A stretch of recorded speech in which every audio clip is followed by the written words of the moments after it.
Part 1. You will hear a woman talking on the telephone to a man about a car he is selling. First, you have some time to look at questions 1 to 4.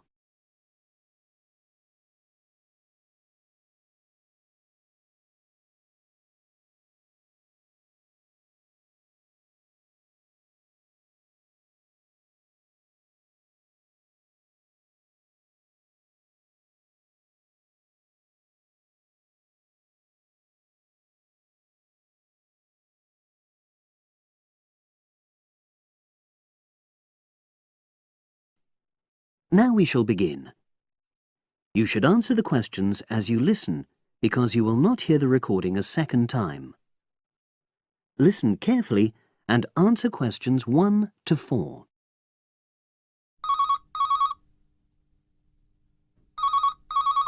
Hello, Brian Park speaking. Oh, hello. I'm calling about the advert in the paper. For the car? Yes, the Mini you've got advertised for sale. Oh, yes. I just wanted to find out a bit more information. Of course. What would you like to know? It's my brother who's interested, actually, but he's not in today, so he asked me to call you. Fine. Great, thanks. So, it's a Mini, Yep. and how old is it? Just coming up to 13 years old. And I seem to remember from the ad that it's grey. That's it. Doesn't show the dirt. Absolutely. Anyway, the colour shouldn't be a problem for Jeff. You know, the important thing is the quality. Yes, of course. And what about mileage? With it being pretty old, it's probably over 100,000? Actually, it's 40,000 less than that. 62,000 on the clock. Great! I remember now. I'm confusing it with another ad I was looking at. Right. Pleasant surprise then. Yeah. Have you been the only owner, or was there a previous one? I'm the second one. Before, it was owned by a teacher who was a very careful driver. Didn't have any accidents. Very good. And what about you? What do you tend to use it for? I haven't used it all that much, mostly for shopping. You know the sort of thing. So not much wear and tear. I'll make a note of that. I know Jeff wanted me to check that. Right. Before you hear the rest of the conversation, you have some time to look at questions 5 to 10.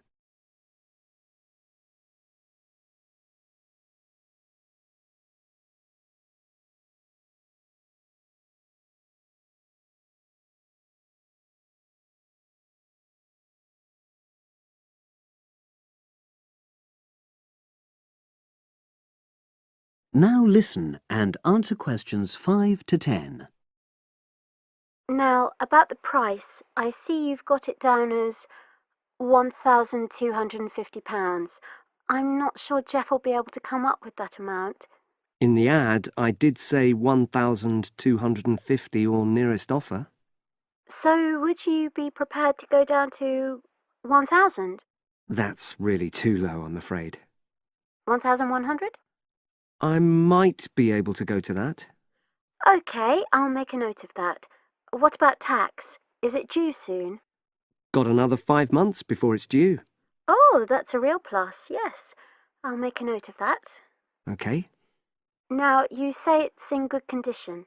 For its age, I'd say yes, definitely. It's just been serviced and there were no major problems. Major? I'd be able to show you the service report. The only thing is, you'd have to get a new tyre in the near future. Though it's still okay, you know. It's certainly absolutely safe at the moment. OK, fair enough.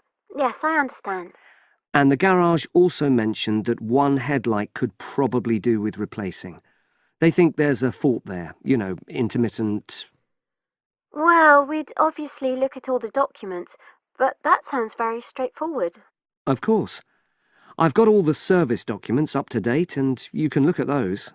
Well, it all sounds pretty good, and I know my brother will be interested, so would it be possible for him to see the car? He's back from his trip tomorrow and away tonight, so how about tomorrow? Tomorrow? Wednesday? I'm afraid that's not possible. I'm out pretty much all day. Well, Thursday then? That'd be fine, yeah. In the morning? Yes, that'd suit me perfectly. Great. Now, you'll need my address. Oh, yes, of course. What is it? It's number 238, 238? London Road. Oh, that's easy enough. Yes, very straightforward. So I'll pass on these notes to Jeff, and he'll see you in a couple. That is the end of part 1. You now have half a minute to check your answers.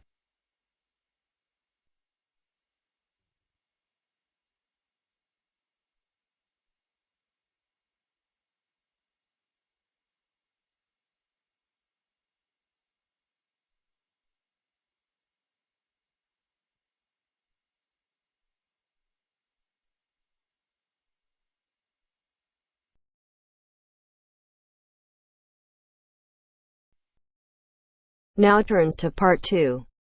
Part 2. You are going to listen to a radio program on sleep deprivation. First, you have some time to look at questions 11 to 15.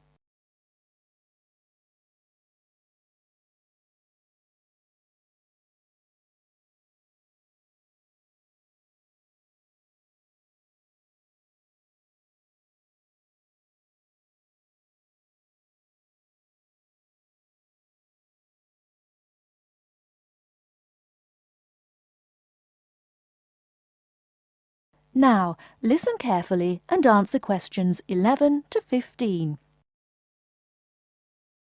With us in the studio today are Dr. Peter Collins, a senior lecturer in the Department of Psychology at the University of Chicago, and Helen Gardner, the author of the book Deep Sleep. They've come to our studio to discuss the effects of sleep deprivation and also give some tips to the sleep-deprived on how to deal with the problem. Welcome to the studio, Helen and Peter. Now, Peter, what are the reasons for sleep deprivation and how can it affect our lives? Well, the research into sleep deprivation started in the late 50s and has been going on ever since.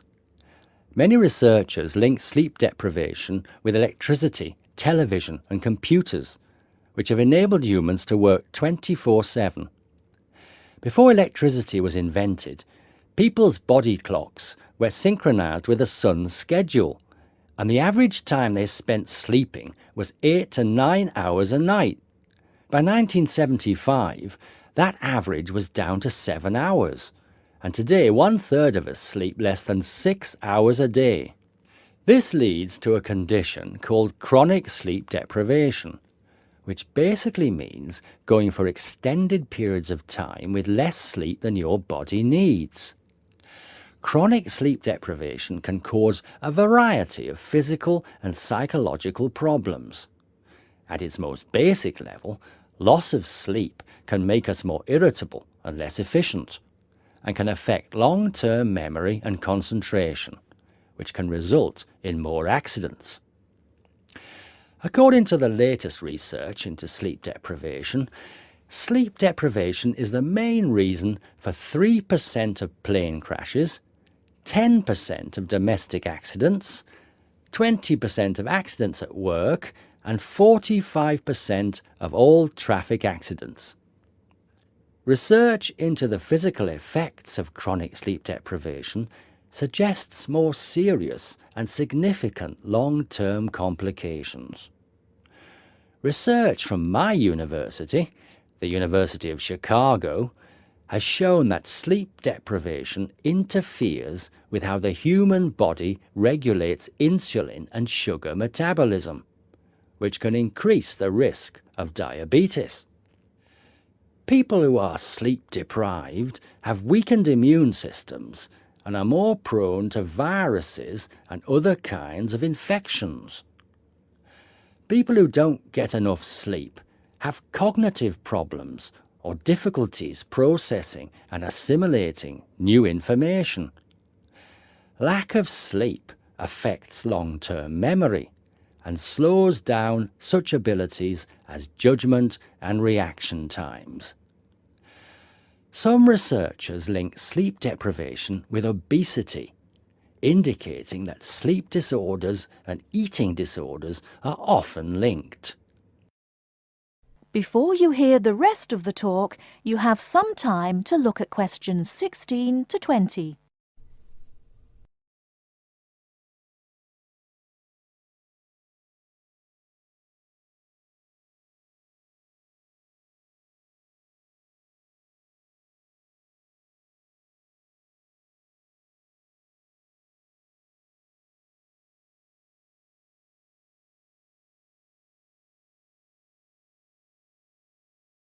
Now listen and answer questions 16 to 20.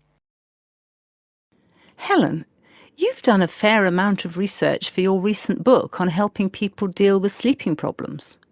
Could you give our listeners some tips on managing their sleep? Well, if you spend several hours a night tossing and turning in bed, trying to fall asleep, you first have to find out how much sleep you need. To do so, you'll need to try and sleep 6 to 9 hours a night. Set aside 3 days for the experiment. It's best to do it on a long weekend or a holiday to ensure it doesn't get interrupted. During the experiment, you should go to bed at the same time every night and give yourself 6, 7, 8 or 9 hours of sleep. Then monitor the way you feel throughout the day to find out how many hours of sleep you need in order to feel your best. Once you find out how much sleep you need, you can work on improving the quality of your sleep. The main secret here is to allow yourself 1 or 2 hours to relax before going to bed. You may want to try and have a warm shower or bath before going to bed. Doing some quiet activities such as reading or filing can help some people relax. A warm drink in bed helps to induce sleepiness. Some people take up yoga or meditation to help them relax at night. Different techniques will work for different people, so it's best to experiment and find the one that suits you best. You should definitely avoid using technology before going to bed. Activities such as playing video games, watching TV, and others which require you to use your attention can stop you from falling asleep. Avoid eating before going to bed. A late dinner can disrupt your sleep. Not only is going to bed with a heavy stomach bad for digestion and can make you overweight, but it can also keep you awake for hours. Caffeine-rich drinks can increase your heart rate, which can stop you from falling asleep. Energy drinks also have the same effect on your body. You should avoid drinking these at night. The same goes for vigorous physical exercise such as weightlifting or working out on a treadmill. In many cases, you can reset your body clock and make it tick for you by changing your lifestyle.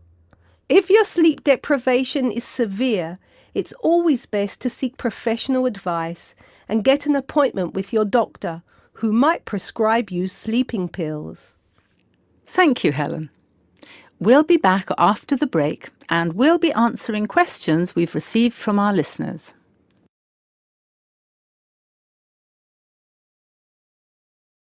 That is the end of part 2. You now have half a minute to check your answers.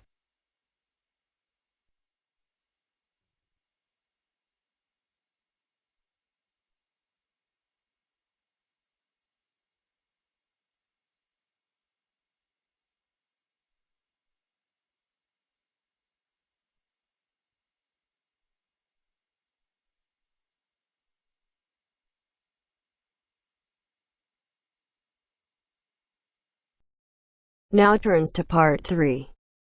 Part 3. You will hear 2 conversations. Are based on the following conversation.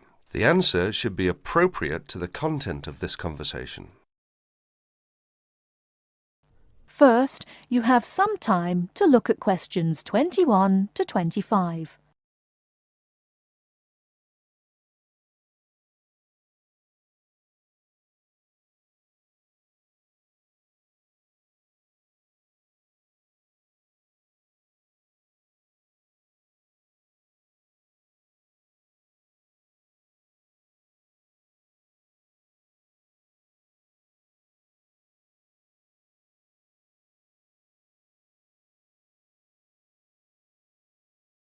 Now listen carefully and answer questions 21 to 25. Oh, hi Dave. Long time no see. Hi, Maria. I just settled down. I thought I'd drop by. Come on in, take a seat. Would you like anything to drink? I have Sprite and orange juice. Sprite would be fine. Oh, so how have you been? Oh, not bad. And you? Oh, I'm doing okay, but school has been really busy these days, and I haven't had time to relax. By the way, what's your major?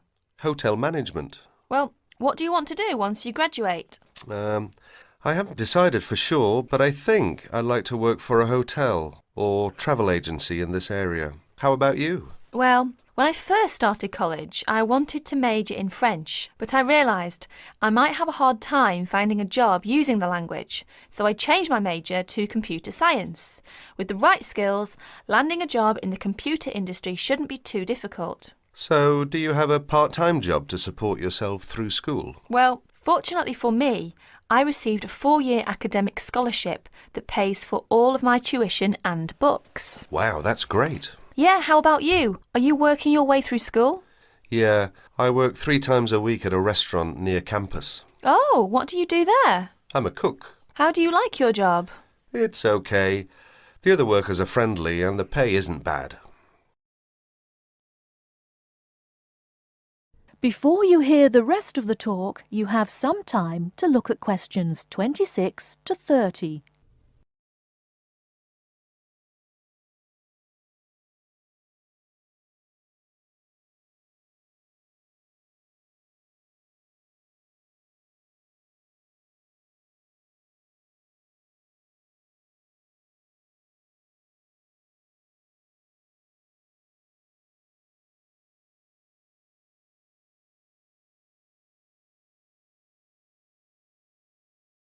Now listen and answer questions 26 to 30.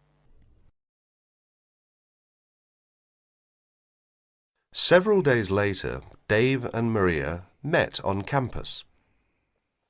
So what do you want to do tomorrow? Well, let's look at this city guide here. Here's something interesting. Why don't we first visit the art museum in the morning? OK, I like that idea. And where do you want to have lunch? How about going to an Indian restaurant? The guide recommends one downtown, a few blocks from the museum. Now that sounds great. After that, what do you think about visiting the zoo? Well, it says here that there are some very unique animals not found anywhere else. Well, to tell the truth, I'm not really interested in going there. Yeah, why don't we go shopping instead? There are supposed to be some really nice places to pick up souvenirs. No, I don't think that's a good idea. We only have a few traveller's checks left, and I only have $50 left in cash. No problem. We can use your credit card to pay for my clothes. Oh no, I remember the last time you used my credit card for your purchases. Oh well, let's take the subway down to the seashore and walk along the beach. Now that sounds like a wonderful plan. That is the end of part 3. You now have half a minute to check your answers.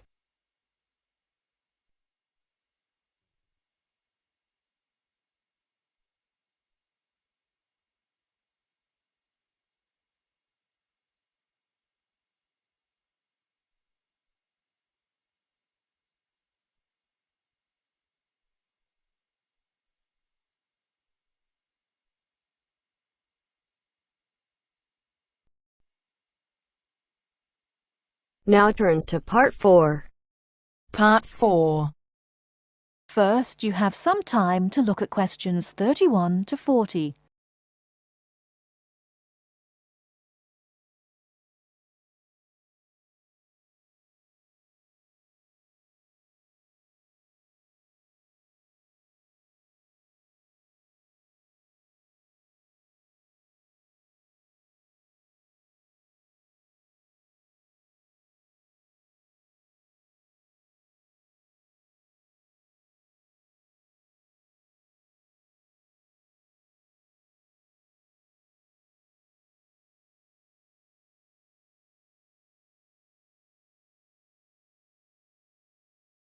Now listen carefully and answer questions 31 to 40. Hello and welcome. My name's Carolyn Tan.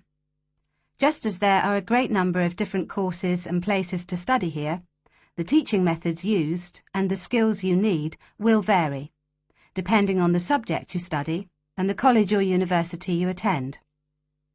All courses vary, but most include some of the teaching methods I'm going to talk about today. Generally speaking, in some subjects, you will have timetabled classes for most of the week. In others, you may only have a few hours timetabled and will be expected to work independently for a substantial amount of time. Working independently is crucial at university. I'm going to go over the three main types of teaching method you will have here. These are lectures, seminars, and tutorials. There are other methods that you will come across, like workshops, group work, and practical work, but I'll describe the three main types for now. I'll briefly describe what they are and try to give you some helpful advice in dealing with them. Let's start by looking at lectures. These are large classes, usually lasting around 1 hour, where a lecturer or tutor talks about a subject and the students take notes. On some courses, there can be over 100 students in a lecture. Unfortunately, there is usually little or no opportunity to ask questions during the lecture. Lectures are usually intended to do three things. Firstly, to guide you through the course by explaining the main points of a topic. Secondly, to introduce new topics for further study or debate. And thirdly, to give you the most up-to-date information that may not be included in textbooks. So as you can see, it's essential to go to lectures. Of course, you need to take notes in lectures. Remember, you don't need to write down everything the lecturer says. Try to concentrate on the main points and important details. Most lecturers use stories, examples, and even jokes to illustrate a point. And you shouldn't write these down. When you take notes in lectures, abbreviations and symbols for common words and terms can help you write faster. If there is something you don't understand, make a note to ask after the lecture or in a tutorial. Most students try to write up their notes after a lecture. It's a good idea to try to be organised. Keep your notes from your lectures in order in a file, but don't just file the notes away until your exams. Read through them regularly, as this will help you with your revision. It's really important to go over your lectures. As an international student, the lecturer will recognise that you may need more help in lectures and that you may want to record the lecture on a digital recorder. If you do want to do this, ask the lecturer's permission first. They will usually agree. Finally, don't worry if you find it difficult to understand the lecturer at first. This will get easier as you get used to their style and as your English improves. OK, that's enough about lectures. Let's have a look at seminars now. Seminars are smaller classes where students and a tutor discuss a topic, and they often last about the same time, if not longer than lectures. You will know in advance what the topic is, and the tutor will usually ask some students to prepare a short presentation for discussion. Seminars are usually meant to encourage debate about an issue. This means different opinions will be expressed by the tutor and students. The aim is not for students to be told the correct answer, but to understand different arguments and make judgments about them. This process helps you learn to analyse topics critically.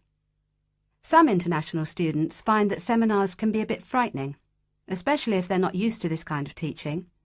Don't worry. Many other students feel the same at first. Participating actively in seminars is an important part of the learning process, so try to contribute, even if it seems difficult at first. It is best to do some reading before each seminar, so that you are familiar with the topic and can follow and contribute to the discussion. It may help you to make notes before the seminar of any points you would like to make. If you're having difficulty in seminars, discuss this with your tutor. And finally, I'll give you information on tutorials. Tutorials are meetings between a tutor and an individual student or small group of students. These usually last between 15 and 30 minutes. In a tutorial, the tutor will give you advice and guidance on a piece of work you are doing or a piece of work you have completed, or even a problem you may be having with a topic or with study methods. You should try to ask questions during tutorials about your work or about topics raised in lectures and seminars. Well, that's all for teaching methods. I'll go on now to talk about the different kinds of examination. That is the end of part 4. You now have half a minute to check your answers.